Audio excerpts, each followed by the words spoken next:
L'entreprise privée est en train d'organiser un voyage dans l'espace, mais un voyage aller, pas aller-retour. Aller seulement sur la planète Mars.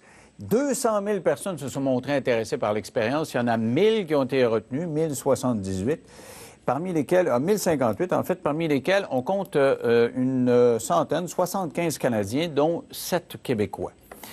Des gens, donc, qui sont prêts à aller sur la planète Mars dans une dizaine d'années, à y vivre et à y mourir. Parce que dans le projet, on ne revient pas, on y va. Et il serait l'objet d'une télé-réalité, un peu comme Occupation Double, mais sur la planète Mars. Alors, dans les finalistes, on trouve un homme qui s'appelle Claude Gauthier, qui vient du Nouveau-Brunswick. Voici comment il a présenté sa candidature. Et à découvrir de nouveaux territoires.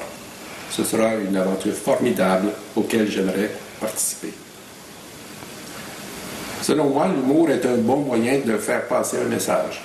Quand la situation s'y prête, je ris facilement de moi-même pour détendre l'atmosphère. Alors ça, c'est un des candidats. Un autre candidat, un jeune homme, Claude-Michel Laroche, qui est ingénieur de formation, a lui aussi été retenu. I truly believe that the future of mankind resides in space and that we are on the verge of seeing the new James Cook or Christopher Columbus of the space exploration. Alors, ce sont des espèces de Christophe Colomb, comme il l'a dit. Avec nous, Claude Gauthier et Claude-Michel Laroche. Bonsoir à vous deux. Bonsoir. Alors, c'est sérieux? Vous croyez vraiment que vous en allez sur la planète Mars? Oh, absolument. Oui? Expliquez-moi le projet, là. Ça s'appelle Mars One. Expliquez ce que c'est. C'est un projet qui envoie, quand en bout de ligne, après que la sélection soit complétée, une équipe de 4 personnes qui vont partir sur Terre pour aller sur Mars, commencer la colonisation. OK. Donc, il va y avoir 4 personnes dans un premier temps, puis on va culminer à 20-25 personnes, je pense? Il y a 24 personnes qui vont être choisies initialement pour faire 6 équipes de 4. Et leur but, c'est d'envoyer 4 astronautes aux 2 ans environ. Et le but, c'est d'aller implanter une colonie humaine et donc de ne pas revenir, parce qu'il n'y a pas de technologie prévue pour revenir. Vous allez là-bas, vous passez le reste de vos jours. Vous avez quel âge, là? 32 ans. 32 ans. Donc, si vous partez dans 8 ans, disons, vous avez 40 ans et vous êtes prêt à aller mourir là-bas. Oh oui, c'est pas un problème. Monsieur Gauthier, vous êtes prêt, vous aussi, à mourir là-bas? Oui, oui. Mourir sur Terre ou mourir sur Mars, moi, personnellement, je choisis Mars. Oui, et pourquoi donc? Parce que vous êtes plus âgé, vous avez quel âge? Moi, j'ai 60 ans. 60 ans. Donc, si ça part dans 8 ans, vous avez 68 ans. Oui, mais écoutez, la vie ne s'arrête pas à 70 ans. Pour moi, ça serait le début d'une nouvelle vie. Mais moi, si j'étais celui qui organise ça, je prendrais des plus jeunes, non? Bien, écoutez, il n'y avait pas de limite d'âge. La seule limite qu'il y avait, c'était un âge minimum de 18 ans. Il y avait des candidats entre 18 et 82 ans. Puis, pourquoi on m'a choisi à 60 ans, je ne sais pas, je ne peux pas vous dire. Je devrais avoir des qualités mentales, physiques, qui permettent ce genre de voyage-là. Alors, il y a des doutes là-dessus. Il y a plein de gens qui disent technologiquement, on n'est pas prêt. Est-ce que vous pensez qu'on est prêt, vous? Est-ce qu'on est capable d'aller là? Ben, moi, je suis du même avis que ce que Mars One déclare, c'est que la technologie présentement est prête, mais que pas nécessairement avec les aspects nécessaires pour le voyage. C'est qu'on peut prendre ce qui existe présentement, le modifier légèrement et ça va fonctionner. Est-ce qu'on est capable de faire de l'oxygène là-bas? Oui, comme on peut en faire présentement. De faire, je sais pas moi, de la nourriture, parce qu'il faut avoir bouffé, là. Oui, c'est de l'agriculture qui va se faire. Les plans ont déjà été élaborés. Est-ce que ça va fonctionner? Ça, évidemment, on ne peut pas le dire présentement, mais tout laisse à croire que les plans semblent bons de prime abord. Monsieur Gauthier, vous êtes prêt à aller cultiver des tomates, vous, là-bas? Parce qu'il y aura une espèce de serre, d'après ce que j'ai compris, là, c'est un espèce de module qui va être recouvert de sol martien pour éviter les rayons qui sont très forts là-bas et qui pourraient atteindre les êtres humains. Et vous seriez comme des taupes à l'intérieur à cultiver de la bouffe. Le point important ici, c'est que Mars, il y a beaucoup d'eau sous forme de glace. Donc, on peut utiliser l'eau pour l'agriculture, pour se désaltérer. Puis, écoutez, si on compare Mars à la Lune, on prévoit faire des installations humaines sur la Lune prochainement. Mars est pas mal plus accueillante que la Lune. Oui, mais l'eau, il n'y a quand même pas des lacs là-bas. Il faut Oui, faire oui, quoi? On creuse ou... Non, non, il y a des glaciers, là. Il y a des cavernes, il y a de l'eau qui coule.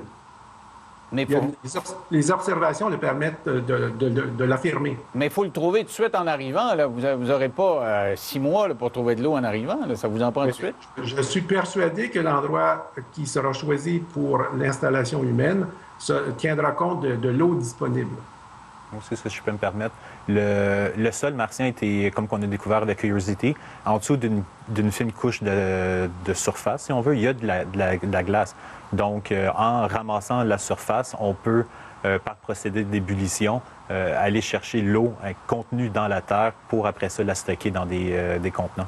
On dit que là-bas, à cause de la gravité, qui n'est pas du tout la même, on a déjà des technologies d'entreprises privées. Hein, SpaceX, qui a donné son aval, il travaille en collaboration avec eux, ont déjà un module qui s'appelle le Dragon, qui pèse 4,2 tonnes. Mais on dit qu'à 4,2 tonnes, à cause de la gravité là-bas, ça va s'écraser. Il faut que ce soit moins pesant que ça. Vous pensez qu'en 10 ans, ils peuvent résoudre ce genre de problème technique-là? Mais on a pu voir avec la NASA, avec le lancement de Curiosity, justement, qu'il y avait ce problème-là, eux autres aussi, initialement. Le rover était trop pesant pour atterrir avec les méthodes conventionnelles de sac gonflé, comme un ballon, dans le fond, de sac gonflable.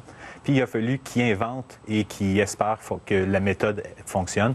Puis on peut le voir présentement depuis un certain temps que le rover a extrêmement bien atterri et il n'y a eu aucun problème. Donc, c'est possible de le faire. Parlez-moi, M. Gauthier, maintenant, et ça c'est fondamental, de l'aspect mental. Parce que là, vous partez 24, en principe, aux 2 ans, donc 4 aux 2 ans, vous allez être 24, vous allez être une nouvelle petite ville, un hameau là-bas, et vous allez devoir installer une espèce d'ordre social. Or, les recherches démontrent que le plus long qu'on a vécu parce que ce ne sera pas l'espace de la Station spatiale internationale, ça va être extrêmement restreint comme espace, une petite capsule grosse, comme rien au début. Après coup, il y aura d'autres modules qui viendraient se greffer, mais au début, c'est tout petit, vous allez rester des mois, un par-dessus l'autre. Pensez-vous être capable de rester les deux Claude ensemble sans vous chicaner pendant 7-8 mois? Bien, écoutez, monsieur, on est sur une surface, on est sur la surface de Mars. Il est possible de sortir de notre cabine puis de partir avec le rover, faire de l'exploration. C'est une exploration. Avant d'aller prendre une marche puis aller faire un tour d'auto, on va aller faire un petit tour d'auto sur Mars. Il me semble que c'est un petit peu plus compliqué que ça. Non, non. Non? Écoutez, ça s'est fait sur la Lune, puis ça s'est fait il y a près de 50 ans. Maintenant, écoutez, on peut faire ça sur Mars. Vous croyez à ça, vous? Oh, oui. Mais en fait, pour se promener sur Mars, c'est pas plus compliqué que sur la Lune. Même le taux de radiation peut être calculé, puis ils ont fait les calculs que sur Mars, si une personne sort 3 heures ou 3 jours, au bout, une personne pourrait arriver sur Mars et vivre jusqu'à 60 ans sans problème, sans dépasser les normes établies de radiation absorbée qui ont été établies par l'Agence spatiale européenne. Bon, le principal élément de financement prévu dans le programme, c'est une télé-réalité. C'est-à-dire que ce qu'on veut, c'est les Hollandais. Les Hollandais qui sont à l'origine de à peu près 3/4 des télé-réalités que vous voyez à l'écran, et au Québec ou ailleurs dans le monde. Ils ont eu cette idée-là en se disant, on va financer en envoyant du monde qui, comme des rats, vont développer une nouvelle société. On va les examiner, on va les regarder à la télé tous les jours en provenance de Mars. Et donc, vous allez devenir, M. Gauthier, comme une vedette d'occupation double. Oui, mais je n'aime pas tellement la comparaison avec les rats. Là. Nous sommes des personnes humaines et, si vous voulez, avec occupation double, mais on va être une société, je pense, en sachant qu'on est seul, on va pouvoir s'entendre et vivre normalement. Mais je lisais sur Wikipédia que les études montrent que même les sujets les plus solides, ceux qui sont allés dans l'espace, là, pendant un certain nombre de mois, même les sujets les plus solides se replient sur eux-mêmes au bout de quelques mois, ce qui affecte la capacité opérationnelle. C'est-à-dire qu'on change de personnalité. À force d'être recroquevillé puis d'être isolé, on change de personnalité. Là. Vous allez là comme si vous alliez à la plage, vous promenez en auto quand vous êtes fatigué, mais c'est pas ça pantoute. Écoutez, les premiers Européens qui sont arrivés en Amérique ont vécu des situations semblables à celles que les premiers Martiens vont vivre. Ils ont quitté leur pays, que ce soit la France, l'Angleterre, l'Irlande. Puis ils sont arrivés dans un pays complètement neuf.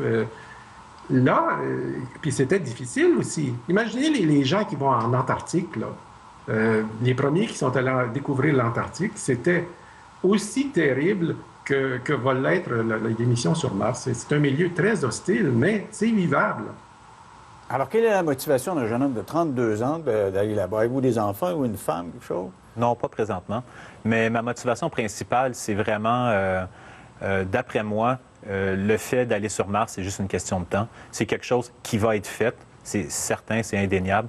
Donc, pourquoi pas participer à cet effort, d'aller de l'avant, puis de foncer, puis d'être parmi les premiers, d'être les pionniers dans le domaine. Parce qu'eux pensent que ça va être comme les droits de télévision pour les Jeux olympiques. Vous savez, la compétition est tellement forte entre les réseaux américains, particulièrement, que ça a pris des proportions. Maintenant, on paye des milliards pour voir des athlètes pendant 2 semaines. Eux pensent qu'on va payer des milliards pour voir des individus créer une société, se cultiver de la bouffe et tisser des liens entre eux. Parce qu'il va y avoir la moitié d'hommes, la moitié de femmes, là, et de tous les pays, en plus. Moi, je pense que la partie la plus importante du concept de télé-réalité, c'est, dans le fond, c'est que c'est un phénomène télé qui est assez populaire de nos jours. Puis si ça peut amener les gens à peut-être plus se renseigner ou plus essayer de connaître un peu plus qu'est-ce qu'est l'exploration spatiale, pas juste nécessairement d'aller sur Mars, mais peut-être d'autres projets qui vont avoir lieu dans les prochaines années. Je pense que tout le monde peut s'en sortir gagnant. Si vous voulez faire une pause et au retour, je vais demander si vous êtes prêts.